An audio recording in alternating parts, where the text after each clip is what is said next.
tariffs are going to save a lot of industries. My government will keep our tariffs on until the Americans show us respect. Canada has not been treating us very fairly. I saved the steel industry in my first term by putting on tariffs because China was dumping massive amounts of steel. 100% tariff on agricultural products from India. Australia has no tariffs on goods from the United States, and of course we have a free trade agreement with the United States. So Donald Trump thinks he can weaken us with his plan to divide and conquer. The president is, again, responding to the fact that Canada has been ripping off the United States of America and hardworking Americans for decades. If you look at the rates of tariffs across the board that Canadians have been imposing on the American people and our workers here, it is egregious. In fact, I have a handy-dandy chart here that shows not just Canada, but the rate of tariffs across the board. If you look at Canada, since you brought it up, American cheese and butter, nearly 300% tariff. You look at India, 150% tariff on American alcohol. You think that's helping Kentucky bourbon be exported into India? I don't think so. 100% tariff on agricultural products from India. Look at Japan, tariffing rice, 700%. President Trump believes in reciprocity, and it is about dang time that we have a president who actually looks out for the interests of American businesses and workers. And all he's asking for at the end of the day are fair and balanced trade practices, and unfortunately, Canada has not been treating us very fairly at all over the past several years. I saved the steel industry in my first term by putting on tariffs because China was dumping massive amounts of steel. Others also, but mostly China. And I put very substantial, we took in $600 billion worth of tariffs from China. No other president's taken up, literally haven't gotten 10 cents from China, not 10 cents. And hundreds of billions of dollars came in from China. And they understood it. They understood what I did. But the dumping stopped. And had I not done that, you wouldn't have one steel mill, I think I can say, not one steel mill operating in this country. And we need steel. We need steel. I mean, there are some things you have to have, and steel is one of them for military, et cetera. So I think steel is going to be very strong. It's going to be very strong. I think it'll go back to being really powerful. We saved it. We were talking about U.S. Steel last week. U.S. Steel would have been closed, totally closed. We saved it. And now it's going to become, I think, very, very profitable. The tariffs are going to save a lot of industries. And take a walk with me here. So this company has about 60,000 square foot property storing 3,000 tons of metal. And the owner tells me the President Trump's tariff on aluminum and steel will help set the more competitive prices. What we hope that the tariffs will bring is some type of stability to the U.S. pricing. It allows a little bit of more money to be made on the mill level, on the intermediate level like us. University of Colorado Springs operations management professor Scott Van Ness says the tariff is good news for some U.S. companies. Because this is an opportunity for them to gain a market share, and the investors have already jumped on board with that. The United States' decision to impose tariffs on Australian steel and aluminium as part of a global decision are concerning. It has been foreshadowed that no country, regardless of its relationship with the United States, has been granted an exemption. Such a decision by the Trump administration is entirely unjustified.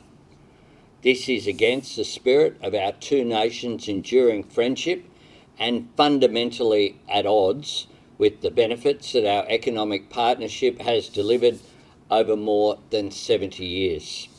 Australia has no tariffs on goods from the United States, and of course we have a free trade agreement with the United States. Our government will continue to put forward a very strong case for an exemption, noting that the last time this occurred, it took months for that exemption to be granted. We will advocate for Australian trade with the United States at every level and through every channel. Australia will continue working hard for a different outcome, and discussions with the Trump administration are ongoing. Our government is prepared and has been engaging directly with the Australian steel and aluminium industry, and will continue to work through this with them. As with other products and resources that Australia has, we will continue to diversify markets for our products, which are in demand globally. The European Union must act to protect consumers and business. The countermeasures we take today are strong but proportionate.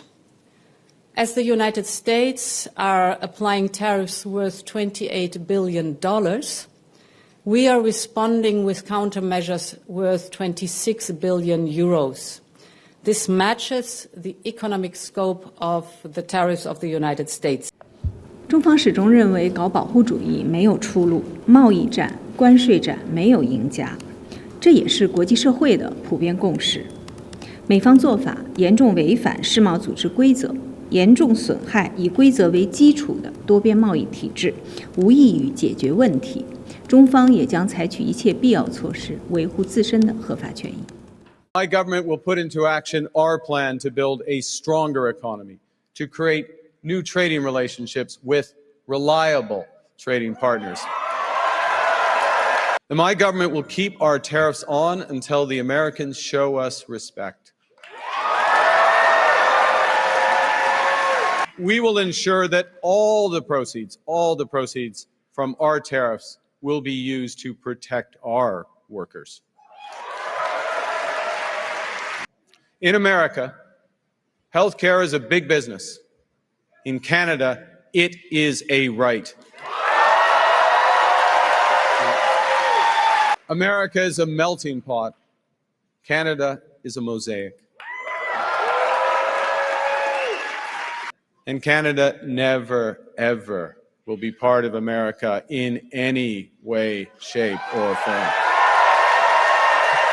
So Donald Trump thinks he can weaken us with his plan to divide and conquer. Pierre Poilievre's plan will leave us divided and ready to be conquered. Because a person who worships at the altar of Donald Trump will kneel before him, not stand up to him. A plan that makes us an energy superpower in both clean and conventional energy. A plan that creates new trade corridors with reliable partners. A plan that creates one Canadian economy, not 13. Because in Canada, we are stronger when we're united. We can give ourselves far, far more than Donald Trump can ever take away. Don't miss out. Log on to OneIndia.com for more updates.